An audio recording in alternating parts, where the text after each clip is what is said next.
बुद्धिमान तोता। बहुत समय पहले की बात है। भारत के एक हरे भरे गांव हरियालीपुर में एक तोता रहता था। उसे लोग प्यार से चतुरा कहकर बुलाते थे। चतुरा न केवल अपनी सुंदर हरी पंखों और तेज लाल चोंच के लिए प्रसिद्ध था, बल्कि अपनी बुद्धिमानी और चतुराई के लिए भी जाना जाता था। गांव के बच्चे हों या बुजुर्ग, सभी उसकी बातें सुनना पसंद करते थे। हरियालीपुर में बहुत ही शांतिपूर्ण जीवन था। लोग खेती करते, पशुपालन करते और दिन भर हंसी खुशी में अपना समय बिताते। लेकिन चतुरा का जीवन इतना साधारण नहीं था। उसकी खुराफातें और चतुराई पूरे गांव में चर्चित थी। हरियालीपुर के पास एक बड़ा जंगल था, जहां तमाम जानवर रहते थे। एक दिन गांव के सरपंच के खेत में कई पक्षी फसल खाने लगे। सरपंच, जिसका नाम रामधनु था, परेशान हो गए और उन्होंने गांव के लोगों को इकट्ठा किया। सुनो सब लोग, ये पंछी हमारे खेतों को नुकसान पहुंचा रहे हैं। हमें कोई उपाय निकालना होगा ताकि ये पंछी हमारे फसलें बर्बाद ना करे। लोगों ने कई सुझाव दिए, लेकिन किसी भी योजना से पक्षियों को पूरी तरह रोका नहीं जा सका। आखिरकार रामधनु ने चतुरु को बुलाया और उससे मदद मांगी। चतुरो, तुम बड़े बुद्धिमान हो। क्या तुम कोई तरकीब सुझा सकते हो जिससे हमारे खेत सुरक्षित रहें? चिंता मत करो रामधनु काका, मैं एक योजना बनाऊंगा जिससे पंछी खेत में घूमना ही भूल जाएंगे। चतुरु ने गांव वालों को सलाह दी कि वे खेत के आसपास कुछ डरावने गुड्डे यानी कठपुतली रखते और कुछ मिर्च के पौधे लगाएं। उसने ये भी सुझाव दिया कि एक मचान बनाकर एक व्यक्ति को रात में जगाने के लिए रखा जाए, ताकि पक्षी डरकर भाग जाएं। कुछ दिनों तक योजना सफल रही। गांव वाले खुश थे और चतुरु की तारीफ कर रहे थे। लेकिन एक दिन हरियालीपुर में एक व्यापारी आया जिसका नाम शिवनाथ था। शिवनाथ बहुत लालची था और उसने चतुरु को देखा तो उसके मन में एक योजना आई। ये तोता बड़ा ही बुद्धिमान लगता है। अगर मैं इसे पकड़ लूं और इसे राजा को भेंट दे दूं तो मुझे ढेर सारा धन मिलेगा। शिवनाथ ने तोते को पकड़ने की योजना बनाई। उसने जाल बिछाया और उसमें कुछ स्वादिष्ट फल रख दिए, जिनकी महक से चतुरु आकर्षित हो गया। उसने कभी सोचा नहीं था कि ये उसके लिए खतरा हो सकता है। चतुरु ने जैसे ही फल की ओर झपटा मारा, वैसे ही जाल ने उसे घेर लिया। वो फंस गया। अरे, ये क्या हो गया? मुझे धोखा दे दिया गया। शिवनाथ ने उसे पिंजरे में डाल दिया और उसकी बुद्धिमानी की तारीफ करने लगा। तोता महाराज, अब तुम मेरे पिंजरे में हो। कल मैं तुम्हें राजा को भेंट दे दूंगा और राजा मुझे सोने से भर देंगे।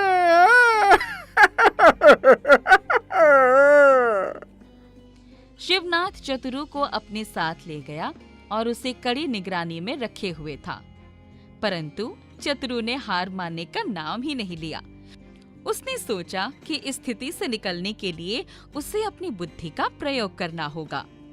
अगले दिन शिवनाथ ने चतुरु को राजा के महल में प्रस्तुत किया।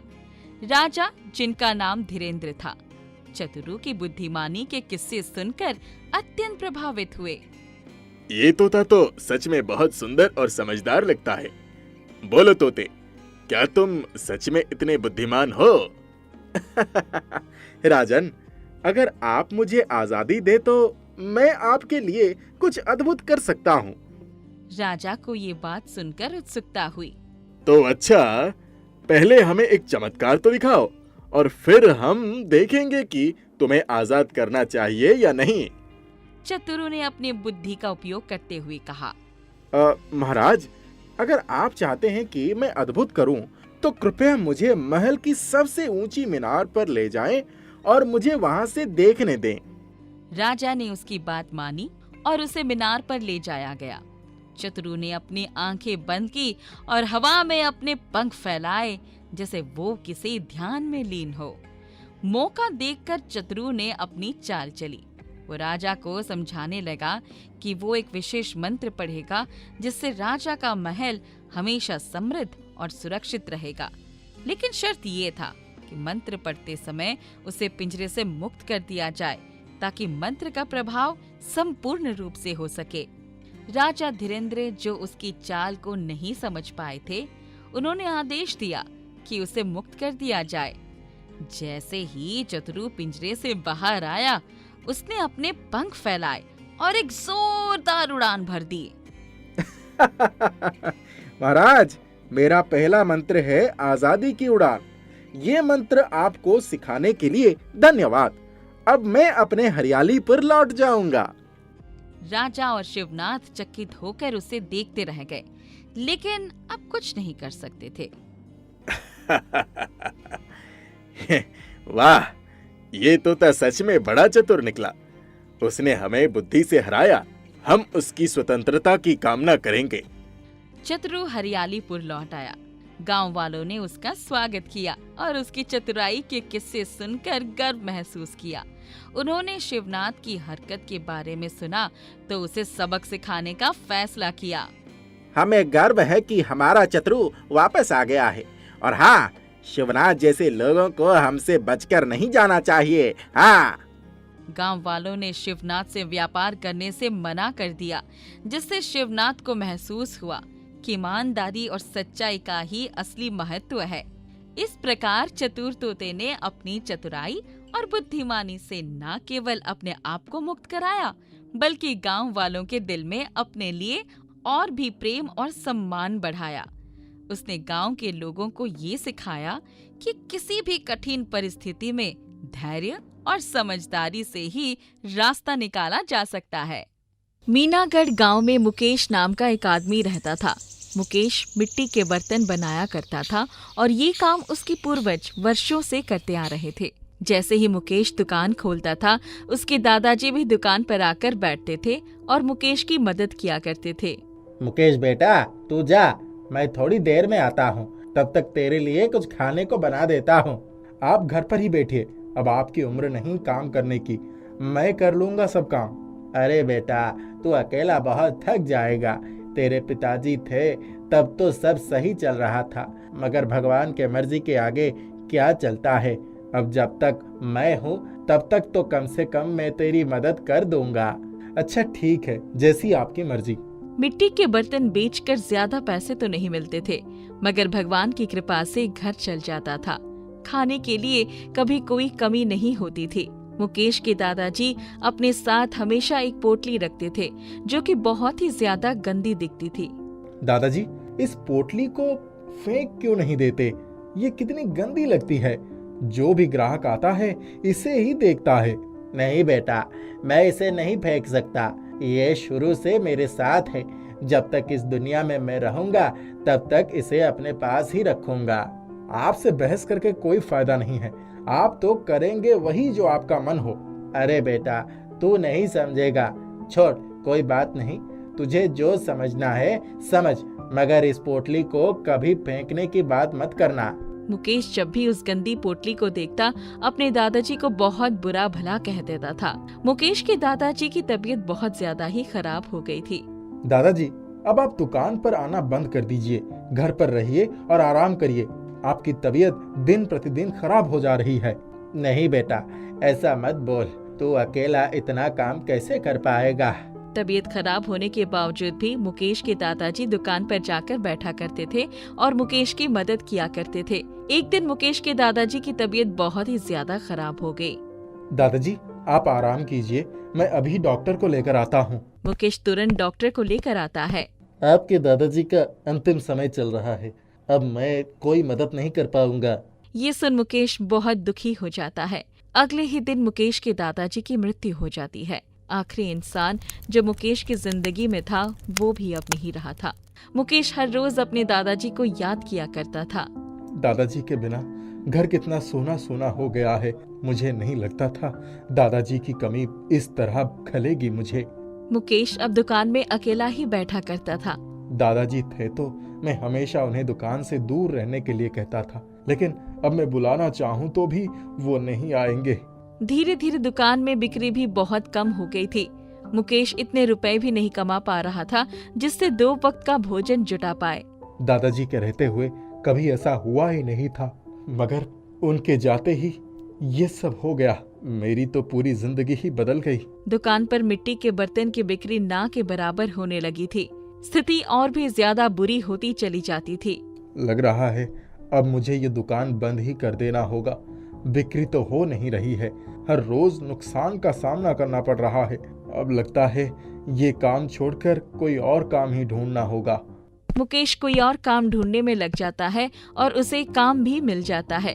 मुकेश को मिट्टी के बर्तन बनाना बहुत ही पसंद था, मगर ये काम वो छोड़ देता है और दूसरा काम करने लगता है। कुछ महीनों के बाद मुकेश को काम से निकाल दिया जाता है क्योंकि अब उसकी जरूरत नहीं थी। वो घर पर ही रहने लगा था। थोड़ा बहुत पैसे कमाकर एक वक्त का भोजन कर लिया करता था। मुकेश की जिंदगी दिन प्रतिदिन खराब हो रही थी और उसे समझ नहीं आ रहा था कि वो क्या करे। वापस मिट्टी के बर्तन नहीं बेच पा रहा था क्योंकि उसे खरीदने वाला तो कोई था ही नहीं। एक दिन जब मुकेश बाजार से घूमकर आता है तो देखता है उसके चाचा जी आए हुए हैं। क्या हुआ चाचा जी, इतने वर्षों बाद दिखाई दे रहे हैं? मैं बापूजी की सभी चीजें लेने आया हूँ। उनका जो भी सामान है मुझे दे दो। तुम उनका क्या करोगे? ये आप क्या कह रहे हैं चाचा जी? जब दादाजी की मृत्यु हुई तब तो आप आए नहीं और अब उनका सामान लेने आ रहे हैं। हाँ, जो भी सामान उनका है वो मुझे दे दो, मैं उनकी याद में रखूंगा। ये चीजें आपको उस वक्त क्यों नहीं याद आई जब दादाजी की तबीयत बहुत ही ज्यादा खराब हो गई थी? उस वक्त तो आप उन्हें देखने भी नहीं आए और अब आप उनका सामान लेने आए हैं। मुकेश और उसके चाचा के बीच घंटों बहस चलती है, जिसके बाद मुकेश के चाचा गुस्सा होकर वहाँ से चले जाते हैं। दादाजी के पास कुछ जोड़ी कपड़े थे और कुछ तो था ही नहीं, इन्हें वो भी चाहिए। कैसी सोच है इनकी। मुकेश दादाजी को याद करने लगता है और उनके सामान को देखने लगता है। तभी उसकी नजर उसी गंदी पोटली पर पड़ती है जो उसके दादाजी हमेशा अपने पास रखते थे और दुकान पर भी लेकर जाया करते थे। इसी गंदी पोटली की तो मैं फेंकने की बात करता था, मगर पता नहीं दादाजी क्यों इस पोटली को हमेशा अपने पास रखते थे। आखिर ऐसा क्या है इसमें? मुकेश उस पोटली को उठाता है। छी, ये तो बहुत ही ज्यादा गंदी है। मुकेश पोटली को नीचे फेंक देता है। तभी वो गंदी पोटली फट जाती है और उसके अंदर से एक बहुत ही खूबसूरत पोटली निकलती है। अरे, ये तो बहुत अजीब बात है। इस गंदी सी पोटली के अंदर से इतनी खूबसूरत पोटली। मुकेश उस खूबसूरत पोटली को उठाता है और खोलता है। उसको खोलने के बाद मुकेश देखता है वो पोटली चावल से भरी हुई है। अचानक चावल से आवाज आती है, मैं जादुई चावल हूँ। ये सुनकर मुकेश हैरान रह जाता है। इस जादुई चावल का क्या काम है? मुझे तो कुछ समझ में नहीं आ रहा है। मुकेश जादुई चावल की पोटली को रख देता है और सोने चला जाता है। जब मुकेश सो रहा था तभी सपने में उसके दादाजी आते हैं। बेटा, हमारी दुकान कभी मत बंद होने देना। मेरी पोटली में रखे जादुई चावल मुझे एक सिद्ध बाबा ने दिया था, जिसकी मदद से हमें कभी भी किसी भी चीज की कमी महसूस नहीं होगी। अब उस पोटली को हमेशा अपने साथ दुकान पर लेकर जाना, ग्राहक जरूर आएंगे। इतना कहकर मुकेश के दादाजी गायब हो जाते हैं। मुकेश उस जादुई चावल से भरी पोटली को वापस से गंदी पोटली में रख देता है और उसे अपने साथ दुकान लेकर जाता है। दुकान बिल्कुल पहले की तरह अच्छे से चलने लगता है और ग्राहकों की संख्या बढ़ने लगती है। हर रोज ग्राहक आया करते थे और मुकेश की अच्छी कमाई होने लगती है। कभी किसी भी चीज को बुरा नहीं कहना चाहिए। कब कौन सी चीज काम आ जाए हम समझ भी नहीं पाते हैं। कुछ सालों बाद मुकेश शादी कर लेता है और खुशी खुशी अपने परिवार के साथ रहने लगता है। डुमरिया नाम का एक गांव था जहां पिंटू रोज स्कूल जाने वाला एक अच्छा बच्चा था। सुबह 6 बजे पिंटू की स्कूल बस आ जाती थी, जिस पर वो अपने स्कूल जाया करता था। पिंटू बेटा, जल्दी उठो, तुम्हारी स्कूल बस छूट जाएगी, वरना जल्दी से तैयार हो जाओ। थोड़ी देर और सोने दीजिए ना माँ, उठने का मन नहीं कर रहा है। नहीं बेटा, आलस दिखाओगे तो सोते रह जाओगे। जल्दी उठो, तुम्हारी स्कूल बस का समय होने वाला है। ठीक है माँ, उठ रहा हूँ। सुबह सुबह उठना छोटे बच्चों के लिए सबसे दर्दनाक पल हुआ करता था। उस दर्दनाक पल को झेलते हुए पिंटू रोजाना अपने स्कूल जाया करता था। पिंटू रोज स्कूल जाता, रोज कक्षाओं में पूरा मन लगाकर पढ़ता, फिर भी परीक्षा में अच्छे अंक नहीं ला पाता था। पिंटू की बुद्धि थोड़ी कमजोर थी, इस वजह से कक्षाएं उसे समझ में नहीं आया करती थी। पिंटू बेटा, तुम्हारे तिमाही परीक्षाओं के परिणाम आ चुके हैं। तुम्हारा प्रदर्शन बेहद खराब रहा है। तुम कल अपने माता या पिता को बुलाकर लाना, उनसे मुझे कुछ बात करनी है। मास्टर जी, मैं आगे से और मेहनत करूंगा। कृपया ये बात मेरे माता पिता से मत कहिएगा। नहीं पिंटू बेटा, मैं तुम्हारी शिकायत नहीं करूंगा, बल्कि तुम्हारे माता पिता को समझाने के लिए यहाँ बुलवा रहा हूँ। ठीक है मास्टर जी, मैं बोल दूंगा उन्हें आपसे मिलने के लिए। हाँ ठीक है, कल दिन में 10 बजे उन्हें भेज देना। पिंटू अपने परीक्षा परिणाम को लेकर परेशान था। उसे इस बात का भी डर लग रहा था कि कल उसकी शिकायत सुनने के बाद उसके माता पिता खूब डांटेंगे। पिंटू एक गरीब परिवार का बच्चा था। उसके माता पिता काफी मेहनत करके उसे पढ़ा रहे थे। अगले दिन ठीक तय वक्त पर पिंटू के माता पिता मास्टर जी से मिलने स्कूल आए।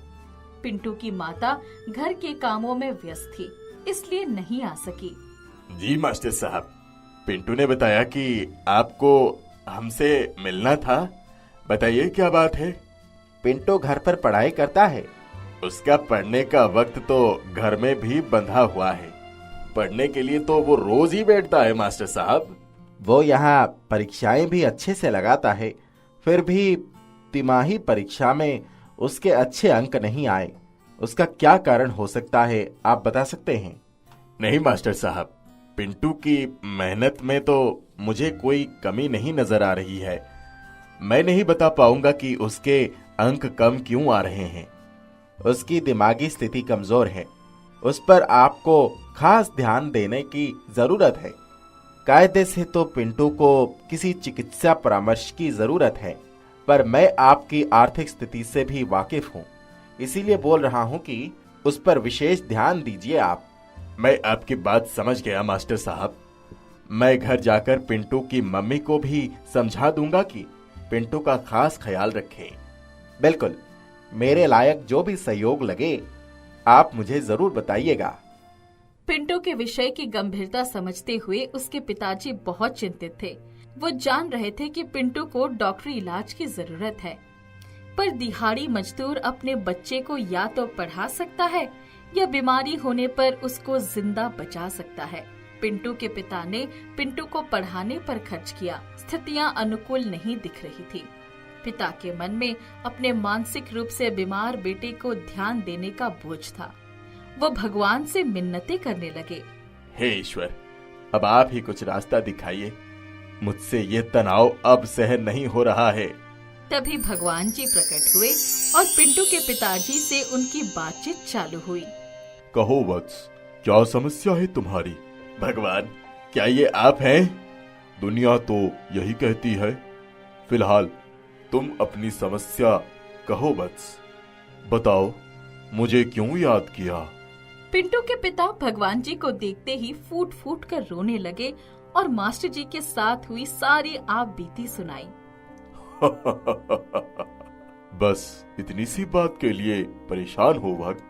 तुम्हारे घर के बाहर बने मंदिर में एक बादाम का पेड़ लगा हुआ है। उसे उस मंदिर में रखे हुए जल के साथ बच्चे को खिलाओ, तुम्हारी समस्या दूर हो जाएगी। इतना कहकर भगवान जी अंतर ध्यान हो गए। पिंटू के पिता को ये वक्त किसी सपना सा महसूस हुआ, मगर वो फिर भी उनके कहे पर विश्वास कर लिए, क्योंकि घर के बाहर बने एक खंडर हो चुके मंदिर में बादाम का पेड़ मौजूद था। लोग उस पेड़ के आसपास इसलिए नहीं जाते थे क्योंकि ये अफवाह था कि उस मंदिर में भूत प्रेत का वास है। भगवान जी ने उस भूतिया मंदिर में जाने के लिए कहा है। पिंटू को उस भूतिया बादाम को खाने को कहा। क्या मैं सही करने जा रहा हूँ? अपने मन में चल रही शंका को पिंटू के पिता ने अपनी पत्नी से बताया। जब भगवान जी का आदेश है तो उसे मानिए। जाइए, लेकर आइए उस मंदिर के बादाम और पानी को। ठीक है, मैं जाता हूँ। ये वो वक्त था जब भगवान के दिए आश्वासन पर भी पिताजी को संशय था। बावजूद अपने बेटे के लिए डर डर कर उसने उस भूतिया मंदिर के बादाम और पानी को लेकर आया। पिंटू बेटा, ये लो, तुम्हारे लिए ये ताजे बादाम लाया हूँ। इसे खाओ और इस पानी को पी लो। ठीक है पिताजी, मैं खा लेता हूँ। क्या हुआ मेरे बेटे को? मुझे पहले से ही डर था, इस भूतिया पेड़ का बादाम खिलाने से इसे कुछ हो न जाए। कुछ नहीं हुआ है इसे, इसकी नब्ज बराबर चल रही है, परेशान मत हो। माँ हूँ मैं उसकी, परेशान कैसे न रहूंगी। करीब आधे घंटे बेहोश रहने के बाद पिंटू अपने आप उठ गया और उठते ही बोला, पिताजी, मुझे पढ़ना है। कल स्कूल में मुझे होमवर्क मिला है पाठ याद करने के लिए। उसी पाठ के अनुसार प्रतियोगिता में चयन होगा। कैसी प्रतियोगिता बेटा? आदर्श विद्यार्थी प्रतियोगिता। मुझे वो खिताब जीतना है। पिता की आंखों में पिंटू का ये लगन देखकर चमक आ गई। उन्हें लगने लगा कि जादुई बादाम ने असर दिखाना शुरू कर दिया, परंतु वो परिणाम का इंतजार करने लगे। अगले दिन स्कूल में आदर्श विद्यार्थी प्रतियोगिता के लिए परीक्षाएं हुई। पिंटू का चयन होना मास्टर जी समेत पूरी कक्षा को हैरत में डाल दिया था। पिंटू के माता पिता उस जादुई बादाम के जादू को अब मानने लगे थे, क्योंकि उनका बेटा पिंटू पूरी तरह से ठीक और होशियार हो चुका था।